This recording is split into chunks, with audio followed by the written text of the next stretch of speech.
Hola, soy Corrado y estoy aquí para hablarles de la segunda parte de identidad.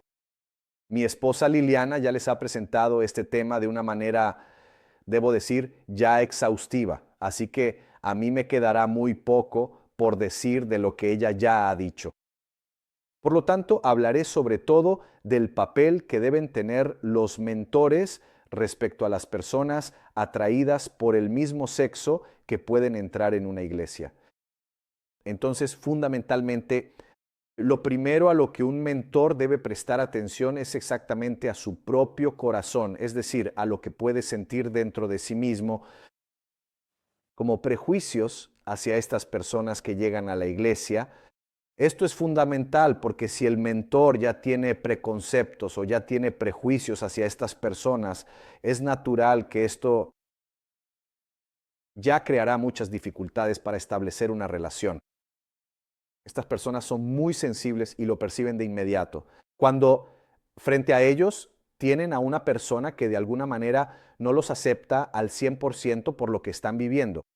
Por eso, lo primero importante es que hagamos un examen de conciencia sobre este tema y, en caso necesario, buscar ayuda para nosotros mismos, precisamente para lograr quitarnos un poco esta coraza y hacer posible que podamos estar realmente abiertos de corazón completamente para acoger a estas personas. El papel y la responsabilidad del mentor no es ser un psicoterapeuta o un psicólogo, sino precisamente, por así decirlo, crear una relación empática con estas personas y demostrar una compasión genuina. Esto es lo fundamental, repito, porque ellos son muy sensibles. Por lo tanto, necesitan sentir que estamos presentes y que estamos completamente abiertos a recibirlos. Como ya dijo Liliana, nosotros acogemos a estas personas con amor, debemos recibirlas con amor y como las habría recibido Jesús. Así que esto es, diría que es lo principal, es lo primero que hay que tener en cuenta. En segundo lugar, comprender la manera en que estas personas han percibido su vida, especialmente su infancia. Es algo que puede ayudarlos posteriormente en este camino, porque sabemos que la homosexualidad es un poco como la punta de un iceberg, pero en realidad debajo hay heridas del alma que son realmente, ¿cómo decirlo?, desgarradoras para estas personas. Así que poder ayudarlos, poder identificar este tipo de heridas de las que hablaba Liliana, es algo realmente que abre y rompe las brechas y derriba esos muros por los cuales ellos no se sienten identificados con el mismo género, con el mismo sexo al que pertenecen. Entonces les doy un ejemplo. Si un niño crece con una sensibilidad muy fuerte, tal vez con una creatividad inclinada hacia, digamos, las artes, como el dibujo, la música, la danza, pero crece en una familia donde el padre es muy pragmático, por ejemplo, no sé, un director comercial de una empresa, y un hermano que es mucho más práctico, tal vez un chico al que le gusta el deporte, jugar al fútbol y cosas así. Es decir, entienden que este chico evidentemente no logra identificarse con estas figuras. Si es un hombre, por ejemplo, un niño no logra identificarse con estas figuras masculinas. Por lo tanto, de alguna manera se encontrará pensando que no es adecuado, que hay algo que no funciona en su vida, probablemente.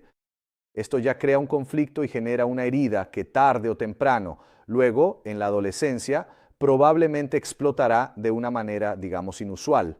Se tiende a sexualizar luego este tipo de comportamientos y actitudes. Por eso es importante que nosotros podamos de alguna manera lograr con él naturalmente, después de que hemos empezado a tener una relación, después de que hemos comenzado a relacionarnos con él de manera empática, logramos de alguna manera ayudarlo a hacer un recorrido hacia atrás y conseguir entender cuáles son estas heridas emocionales que, entre comillas, lo han acompañado un poco durante toda la vida.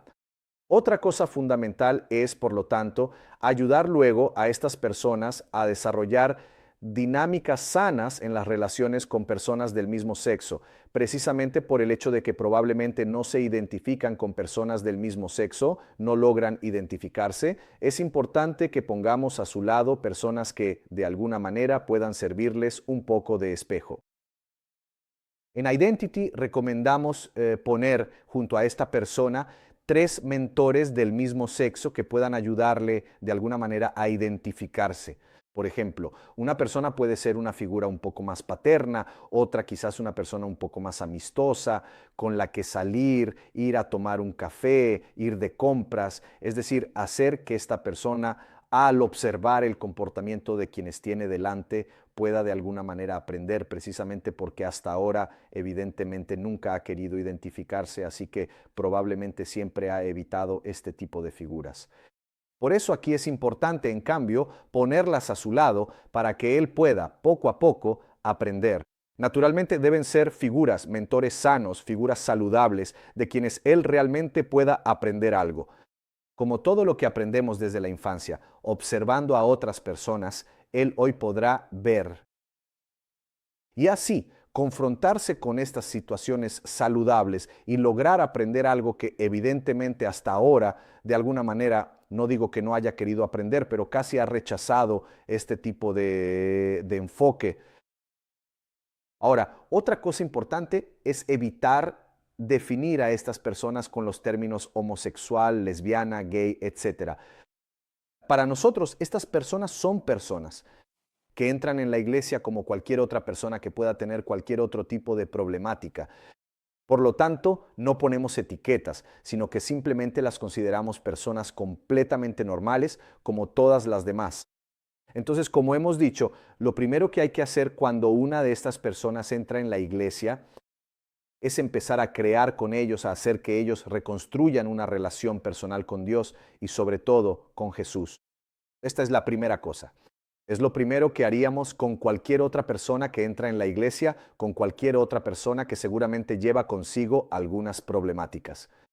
Sabemos que lamentablemente la mayoría de las personas llega a la iglesia buscando, por así decirlo, sanar las propias heridas emocionales que uno arrastra, tal vez desde la infancia. Por lo tanto, debemos comportarnos de la misma manera. Todo cristiano lucha con pensamientos así, que a veces no logra comprender. Así que no hacemos distinciones en esto. Es obvio que el propósito del discipulado es, por así decirlo, llevar a la persona a vivir una vida en pureza, precisamente pureza de pensamiento y acción. Pero es importante no partir de esta idea, no empezar de inmediato. Si a la iglesia llega una persona que está fumando o que de todos modos tiene vicios que arrastra, ya sea el tabaco, el alcohol o incluso la pornografía, no lo sé. Ciertamente, lo primero que hacemos no es decirle que a partir de mañana debe dejar eso, porque se necesita tiempo, ¿no? Lo primero es, de todos modos, aceptarlos con amor, procurando que al desarrollar una relación con Jesús, luego Él mismo lo aprenda. Y el Espíritu Santo lo convencerá de pecado y le hará ver que lo que está haciendo probablemente está mal. Se necesita tiempo, es un proceso. Por eso simplemente debemos ayudarlo a dar estos pequeños pasos hasta que él mismo se dé cuenta de que lo que está haciendo probablemente está mal.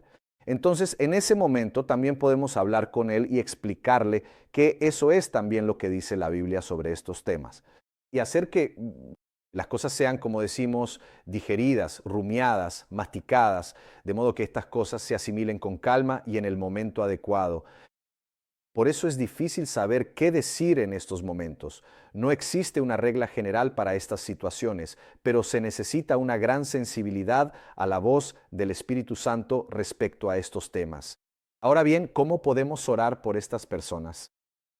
Entonces, sin duda, la oración equivocada es: Dios, te ruego que me quites estas sensaciones.